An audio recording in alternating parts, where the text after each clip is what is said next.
if we move around.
Oromiyaan xiqqoon bifa ajaa'ibaatiin osoo qophiin hin eegalin akka ajaa'ibatti bifa nama gammachiisuun hawaasni haala akka ajaa'ibaatiin dhufee guutee jira.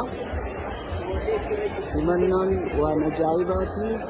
Hanga ammatti bulloonfaan dhufuu baatanis akka malee waan nama gammachiisuudha. Jaalala hawaasni jawweedhaaf qabu waan ajaa'ibaati jechuudha. Hanga ammatti isaan dhufuu baatanis hawaasni kumaatamaan seenee salfiin isaanii alatti ammoo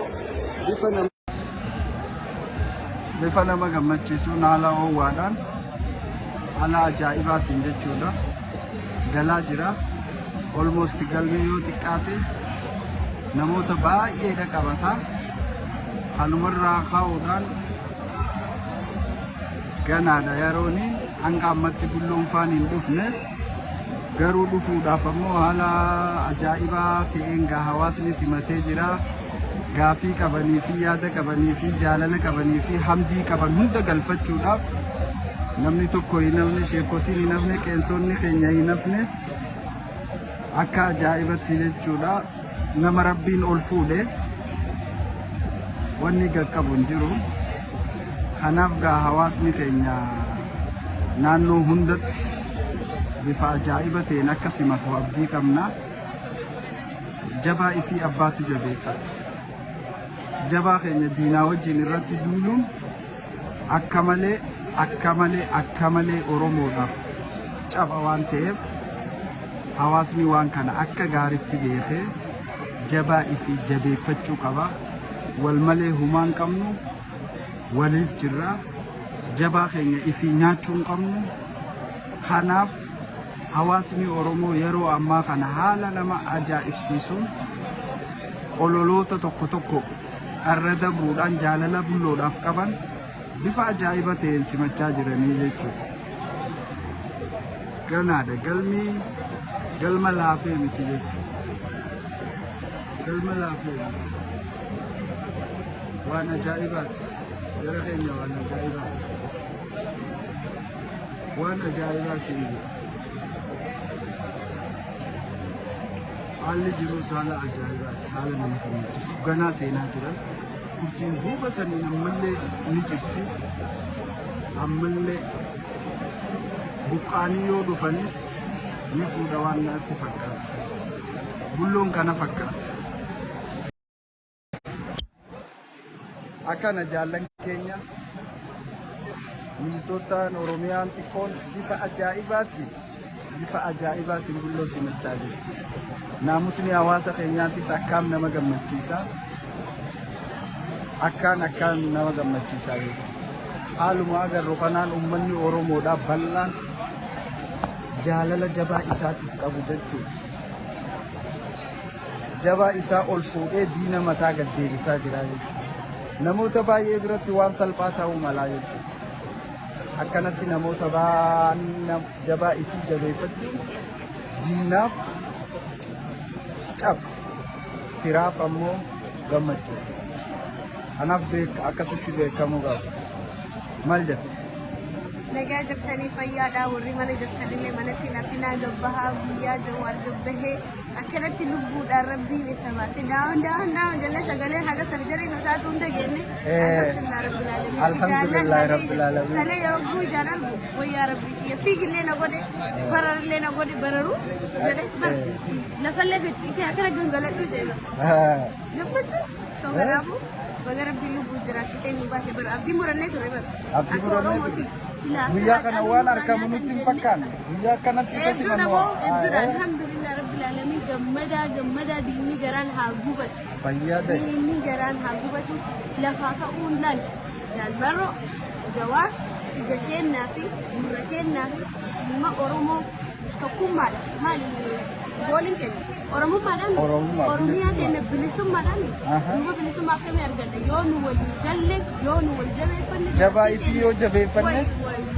meelaan oromoon akkatti bareenu alhamdulillah rabbil alamin rabbiin nu bal'ise dhummi yoo dadhaban bahaara goggoosani bahaarri hin goggogu arras borus iftaanis daranuutti dabalamaanis ganaan dalaa ganaan ijoollee xiis guddattee oromoo alhamdulillah rabbil alamin oromoo bagatee min gammada min isin jaaladha akkasumas gammada waliin qoodinaa wal malee hin deeminaa wal duba waliin gadi hin harkisinaa jabaa keessan immoo gadi waliin harkisinaa jajjabaachuu qabdan yoo nu tokko taane oromummaan illee bilisummaan illee nutti mi'oo jiraa ni urgooyti foonii bilisummaa silaa haa caaluun jiraate guyyaa kana arge alhamdulillah silaa garuu inni illee guyyaa isaatu gahe alhamdulillah sagaleen itaana warra sagaleen qabne warra dhufuufillee warra gadaa lafaa ka'ullee oromummaa keenya barsiisuu qabna jajjabeessuu ilmaan itti guddisnaa gabrummaa yoo dadhabne iddaan buqqisnaa ilmaan ittiin guddisnu abadan ani ilmaan ittiin guddisa alatu guddisa inshallah akkan kanaaf hawaasa dhufan kanaan maal jettan naannoo hundatti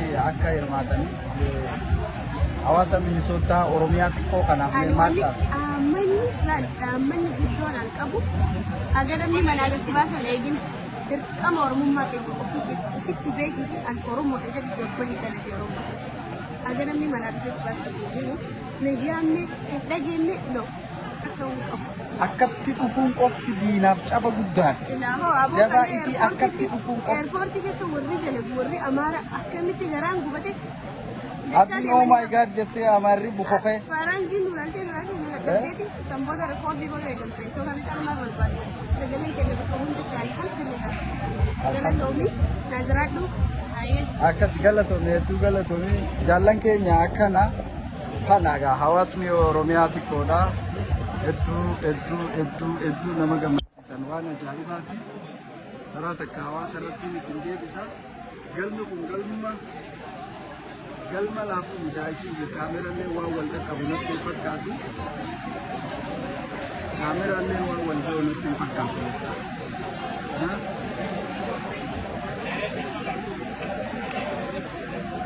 Akkatti akka bire jara keenya. Diinni haa alba'u jabaa ifii abbaatu jabeeffate.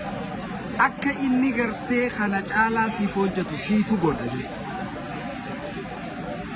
Jaalalti kennaa rabbiiti. Jaalala rabbiitu namaa kenna jechuudha.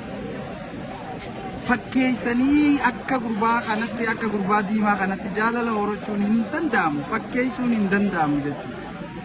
Jaalalti kennaa waaqaati. Kanaaf hawaasni akkanatti jaalata. Waggaa jedhu. Okay.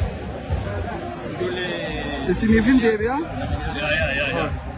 Laayivii irraan jiran.